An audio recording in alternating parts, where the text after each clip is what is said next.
Il y a un point qui est certain, c'est qu'on a eu une doctrine qui a été construite sur le manque.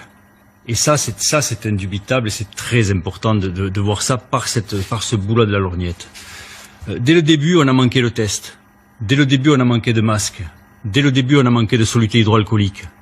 Et ça, dans un pays qui met énormément d'argent dans la santé, c'est pas possible. Cette histoire-là, c'est la fin de la doctrine de l'efficience. Ça fait des années qu'on nous dit il faut faire mieux avec moins dans la santé.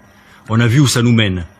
On n'a pas été capable d'avoir des stocks de masques. On les a arrêtés en 2011 parce qu'on a jugé qu'on avait trop dépensé au moment de la grippe H1N1. On ne les a pas reconstitués sous Marisol Touraine et quand Agnès Buzyn a pris sa fonction et quand en mi-décembre cela a commencé en Chine, on n'a pas commandé de masques. Et c'est Olivier Véran, quand il est arrivé, qui a lancé la production. Donc ça, c'est un signe fort. Parce que ça veut dire qu'on fait tout le temps de l'économie sur la santé, alors même que ce bien commun devrait être sacralisé et on doit arrêter de raisonner juste en coût. Juste en coût et juste en dépenses. La santé ramène au pays non seulement du bien-être, mais également de la richesse.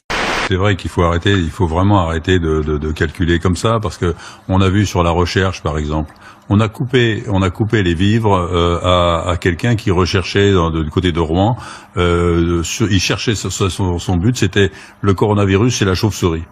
On lui a coupé les vivres il y a quelques années. Alors que si on avait maintenu ce budget de recherche, il y aurait peut-être maintenant des doctorants sur le coronavirus et on avancerait beaucoup plus que là actuellement.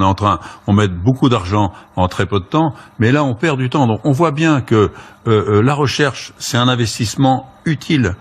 Il faut soutenir la recherche. Ça, c'est capital et j'espère que ça va être la leçon qu'ils vont retenir. Ils vont ouvrir un peu les cordons de la bourse, parce qu'ils sont contraints de le faire. Ils vont oublier le déficit, mais si on n'investit pas massivement sur la santé, si on n'investit pas massivement sur l'hôpital, si on n'investit pas massivement sur la médecine de ville, médecine de ville qui est en train de se désertifier à grande vitesse. Et là, c'est pour ça que nous on réclame des masques et des protections, parce que déjà dans un pays où on est en pleine désertification, si les médecins, si les infirmiers tombent malades, alors là, je vais vous dire, ça va être un peu sportif. Rapidement, on a parlé de communication erratique, il faudra quand même se souvenir, alors c'est pas le moment parce qu'encore une fois, on est en union et c'est une guerre que l'on mène, mais il faudra analyser les choses une fois qu'on sortira de la crise.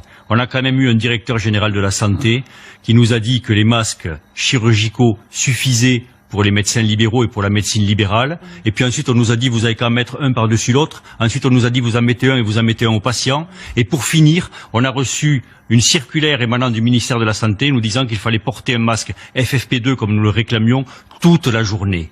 Ça veut dire que sciemment, parce que je ne ferai pas l'insulte à Jérôme Salomon de dire qu'il ne connaît pas la médecine, mais sciemment, cet homme a menti à un moment. Et il va falloir qu'il s'explique.